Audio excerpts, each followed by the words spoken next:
Hey guys, welcome to this new video. Today we're gonna talk about Vietnamese coffee.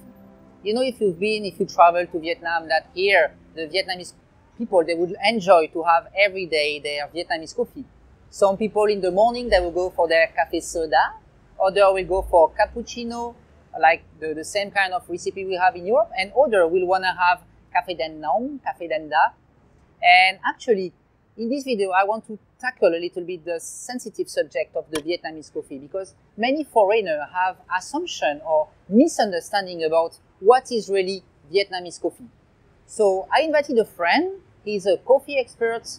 He's labelized by the SCA, and actually I bring him on my channel to digest for you those information about Vietnamese coffee. He invited me in his coffee shop, so we're gonna discuss about that. Let's go. So here I am with Jackie in his coffee shop. So Jackie, I'm happy to have you on my YouTube channel. Can maybe you start by introducing your journey as a coffee expert, why we are today in a specialty coffee shop? Hey, hello friends. Yeah, I'm so good to be here with my wonderful friend. He also my very good customer. He came and drink the coffee on the town. And for me, the reason why I start the coffee business, because as a Vietnamese, we know that we grow up in the country that we are the first and the largest exporting coffee in the world.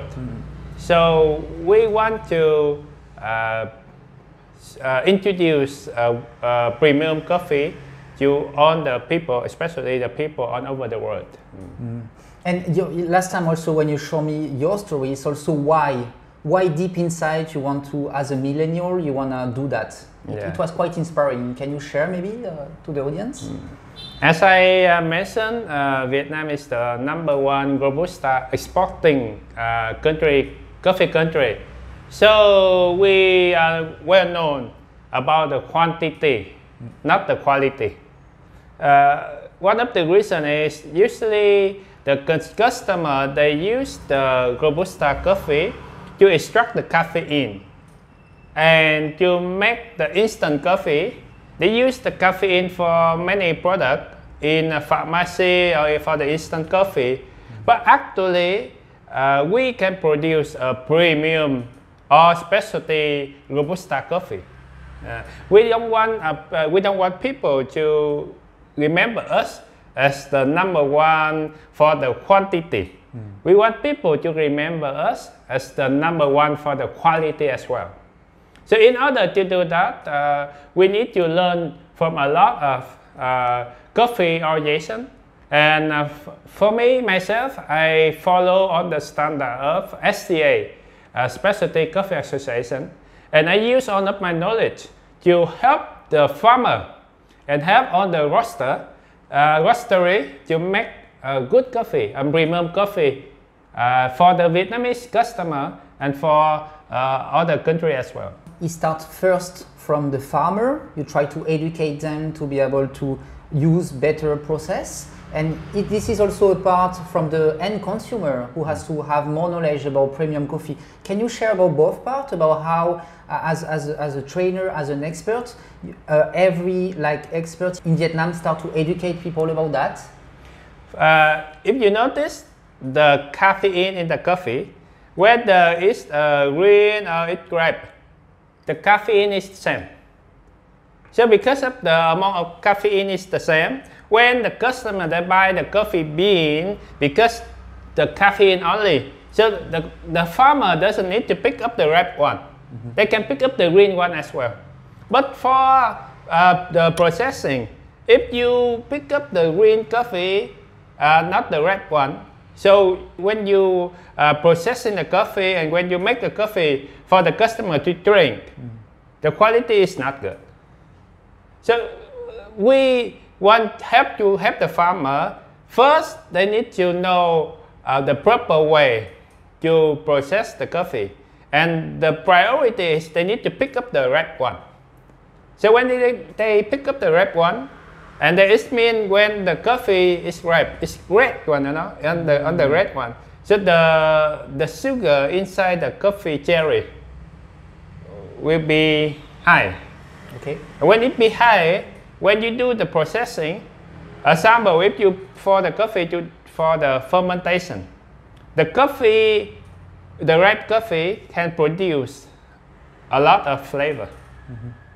You know, for specialty coffee, you drink the coffee not just the aroma of the coffee. Sometimes you can have the aroma of the jackfruit, citrus, or orange as well. So in Vietnam right now farmers have different ways to process the raw bean. Can you share about this? Yeah, I understand what you mean. You mean the processing the coffee cherry. Yeah. So when I will say to you how is the whole process.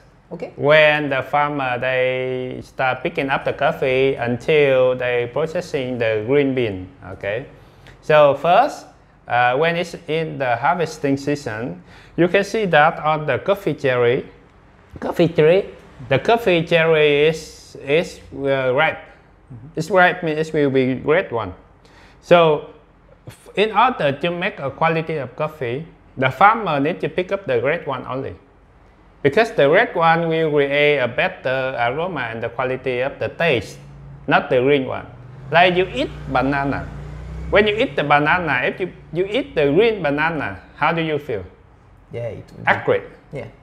Right? It's not sweet, it's acrid. So if you eat the red banana, so it will be sweet and the taste will be better. The same thing when the coffee cherry is ripe, it's red, it's fully mature.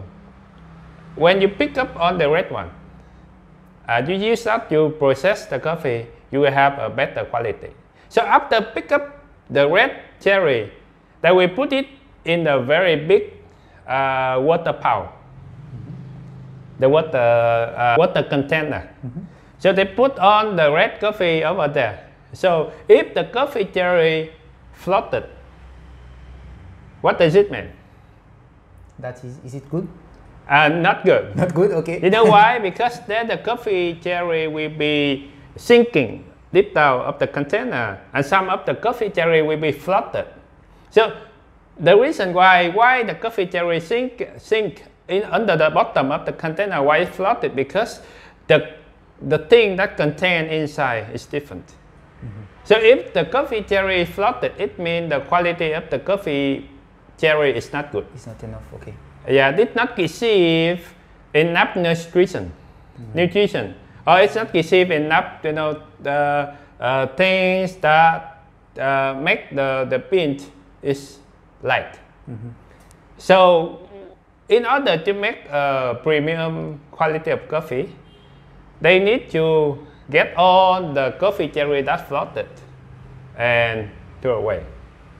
We only get the coffee cherry that sink at the bottom of the container.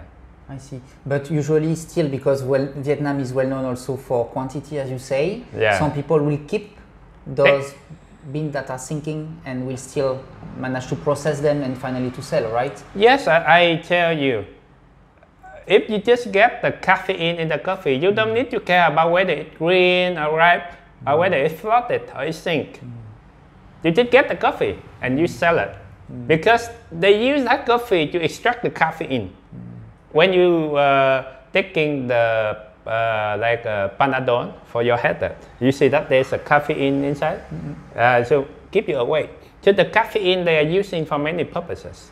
So they get the caffeine from the Robusta to make instant coffee, to make the medicine, a lot of things. Okay, so what I want to talk about is how to help the farmer to make a quality coffee product.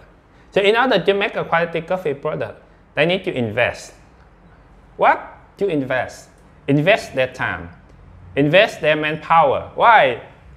When you see on the coffee tree, the coffee cherry is not like on red or on green. Some red, some green, you need to pick up by your hands. Or when you get everything and then when you bring it back to your factory, you need to using the machine to select again the green one or the red one, right? So now we have the red one And then we also remove the floating one.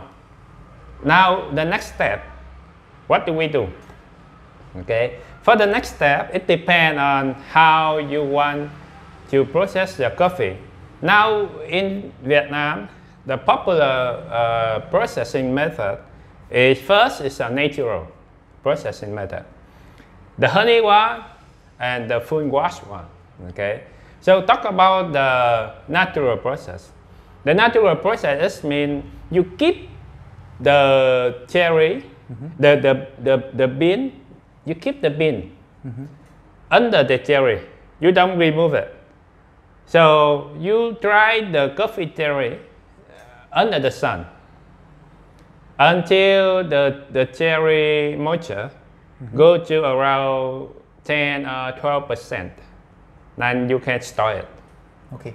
And when you use it, you using the machine, you remove the skin, and then you have the bean. Okay. Usually after you dry the coffee, you need to put the coffee in the storehouse or the warehouse for 1 to 2 months. Did you know why? To for the water to get removed, no? No, because the water, the moisture content is already go back to 10 to 12%. So it's already okay. So the reason why they need to put the coffee in the warehouse after they dry for 2 months or 1 to 2 months, because they want to even the moisture in the bean.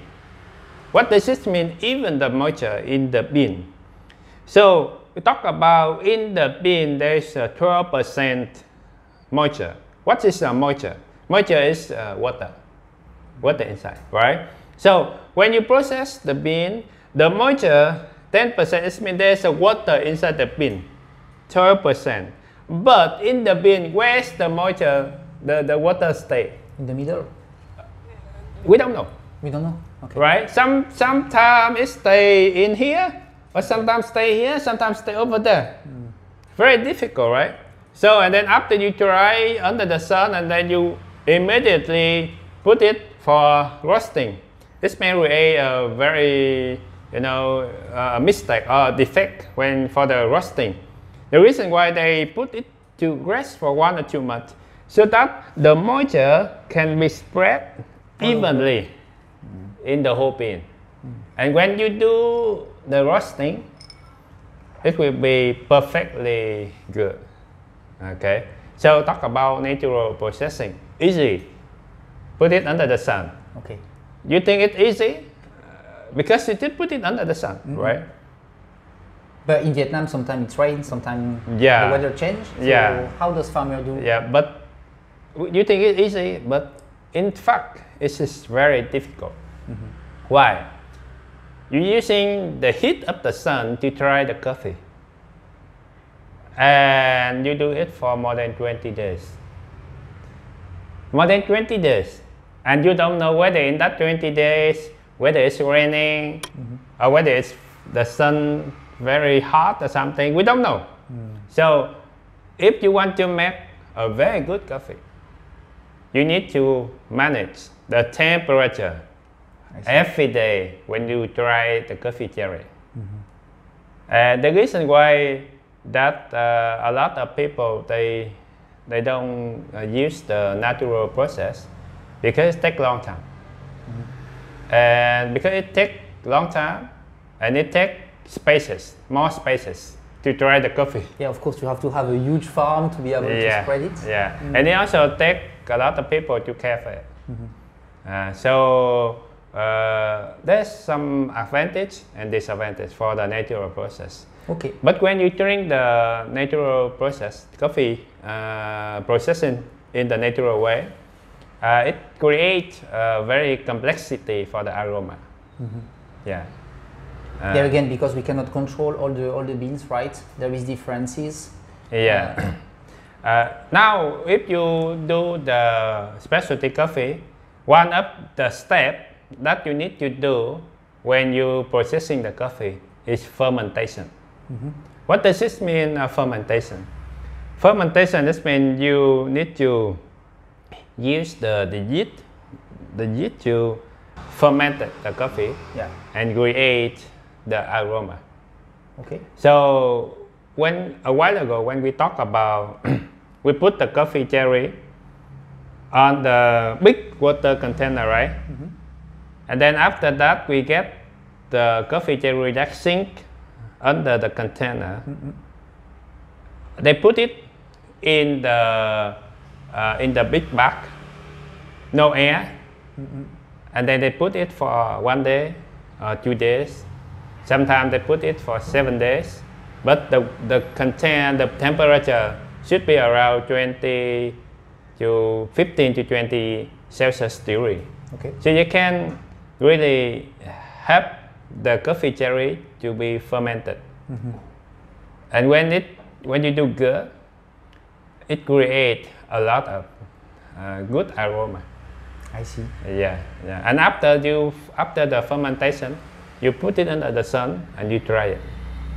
Okay. So now we talk a lot about those processes are for the natural. Yeah, the natural process. Can you mention also the other process and the trends that some farmers are taking, thanks to experts like you who are kind of teaching them how to basically improve their quality bean? Okay. Another processing we call wash processing. For the wash processing, it's like this.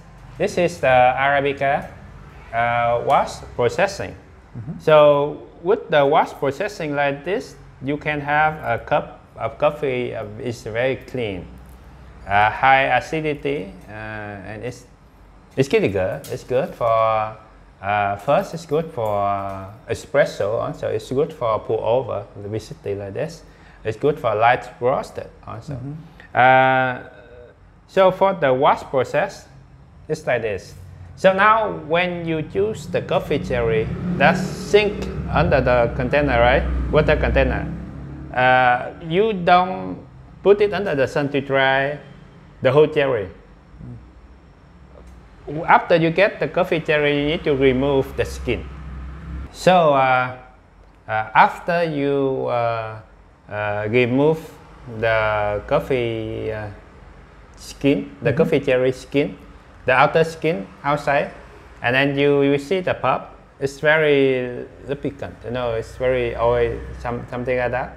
So and then you need to wash it. You need to wash it, make it very clean. Okay. So one of the way they do is they fermented the coffee bean that already removed the skin. I see. Right. So and then when they do the fermenter, and 1 day, 2 days, and then you wash the bean again. So when you wash the bean, the pulp will be easily to be removed, and you will see the bean is very clean. And after that, you just dry it under the sun, and it will be less day than the natural process. Okay. Okay. And what about the third one? The third one. Another one that farmers start to implement? The third one is called the honey process.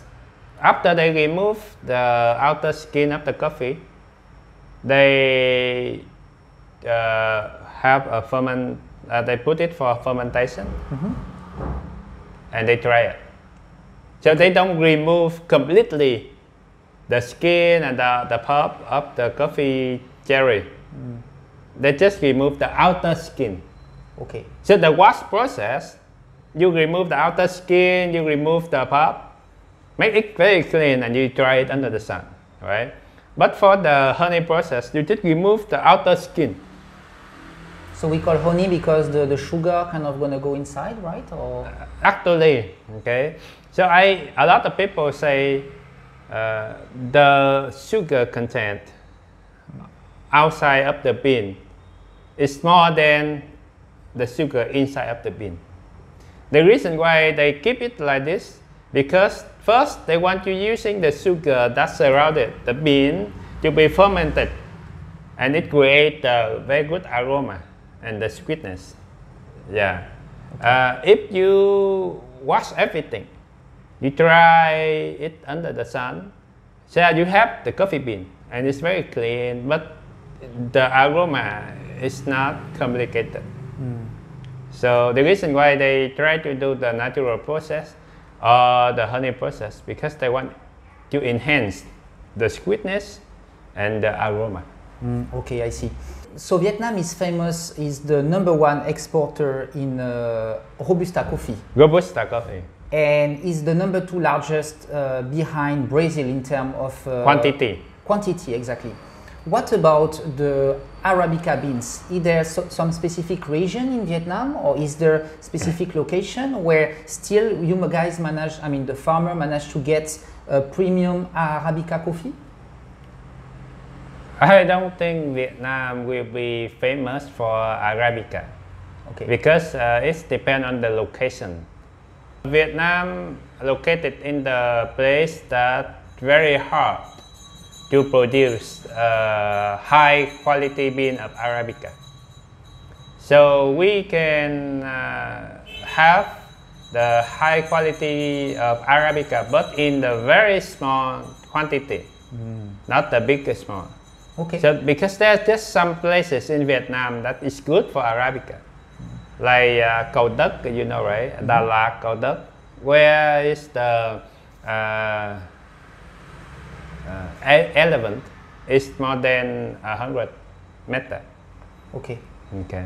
So for the Arabica, frankly saying, as a Vietnamese, we cannot compete with other countries. Okay, thank you a lot, Jackie, for this information. In Vietnam, you are also very well involved into that coffee industry. And can you talk a little bit about the conference that's going to happen next year? I know you told me a little bit before. Can you share this, a little bit, some insights for maybe if some foreigner right now are considering sourcing some premium beans in Vietnam? Yeah. Can you share about that? This is very good news for coffee buyer. They buy the coffee from Vietnam. Starting in 2019, the Buôn Mê Thuột Coffee Association, they organized the very big event. They call that Amazing Cup. So in that event, they try to get the coffee from on the famous farmer, and then they try to score the bean. So we can say that this is a specialty coffee championship. So in that specialty coffee championship, we hire many experts from all over the world to come and to evaluate the coffee by checking the green bean, by cupping, and we already done it 2 times, 2019, 2020. Now we about to do it for 2021. One of the purpose of that specialty coffee championship, first we want to encourage the farmer focus more on the quality of the coffee bean, not the quantity. The second, we want to introduce coffee bean to the market. And the third one, this is very important. We want to educate the local customer. Let the local customer know that Vietnam also has a very good coffee. And all the coffee that we can call specialty, it should be scored more than 80. Okay. Yeah, from the SCA standard, if you have the coffee bean and evaluate it more than 80, we consider it as a specialty coffee. Yeah, and we now we have a lot of farmers can produce the specialty coffee to the market already. Very good news, even for Vietnam, for the exposure into the world, you know, to kind of show the raw quality products they are having. I guess it's a good news for Vietnam. Yeah. Can you share maybe now some tips for a foreigner? It can be maybe a barista, a coffee lover, a coffee shop owner living overseas. If they want to source a quality bean in Vietnam, what tips you would share to them? Actually, in Vietnam, if you want to search for the high quality coffee bean, you can talk to some of the Vietnamese experts. We call them CQI Q Rater or Robusta Rater. Q Arabica Raider or Q Robusta Raider. So you know CQI. CQI is the institute that they train the people for their knowledge and the skill that they can evaluate the coffee. So we do have some of the people from Vietnam that they do that. The second way to look for the good coffee, you can talk directly to Buôn Ma Thuột Coffee Association. Yeah, they can introduce to you and bring you to some of the farm. Yeah. Okay.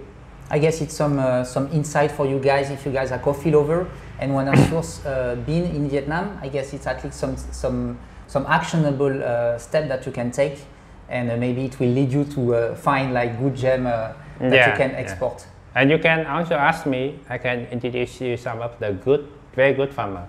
Okay, Jackie. Actually, we put all the link in the description, your contact. So if the audience want to reach you out, they can find out all your information. One of the things in Vietnam, we also very careful when we introduce the customer to the farmer. You know why? In order to create momentum of specialty coffee in Vietnam, it takes a lot of effort. And they've been doing that for many years. Now the farmer know about the technique. They know about how to make a high quality specialty coffee already.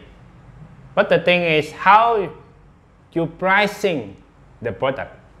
How you pricing the product is very important.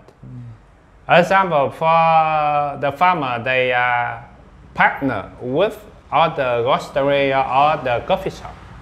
And they have a very good price. It's good for the farmer and good for the coffee shop, right? But when some of other customers from other country, they jump in, they pay a lot of money, and they buy the bean. When they buy the bean, the farmer say, "Oh, I have a lot of money. Rather than I sell you only $1, I can sell to the guy $2."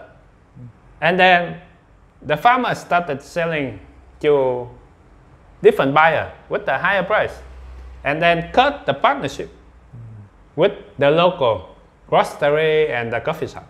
However, the question is how long and how far the other customer can go with the farmer.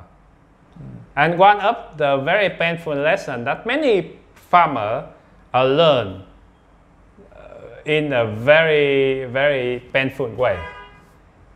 They lose the partnership with the local coffee shop, and they lose also the contract with the other buyer from other country. So the thing is, it's not just you come, you pay money, and you buy the coffee. You come, you have the plan that work with the buyer or the farmer. Very clear plan, work with the farmer and help them to make a good coffee. Help them to maintain their work. Because stay with me, when you want to grow the coffee, it takes you 6 years. You plant the coffee seed and then take you 6 years that you can have the first harvesting. If the farmer, they don't have money, right? They don't have money. Why they need to make a coffee again? So they need to choose another job. So this is the work not just from the buyer or from me as a coffee roaster, coffee expert, or from you guys as an international buyer. This is the work for all of us. How we can support the farmer. Yeah. Okay. Thanks again, Jackie, for those inspiring thoughts. Again, I will leave all the information in the description. So if you guys want to check more information about that, you can learn a little bit more about how can you source and find good premium coffee in Vietnam. Thanks again, Jackie, for this sharing. It was pretty inspiring, and I guess it will again spread a little bit this vibe for foreigner to get aware about what Vietnam can provide. Thank you again, Jackie. Thank you, thank you. And I hope to see you in the next video. Bye bye.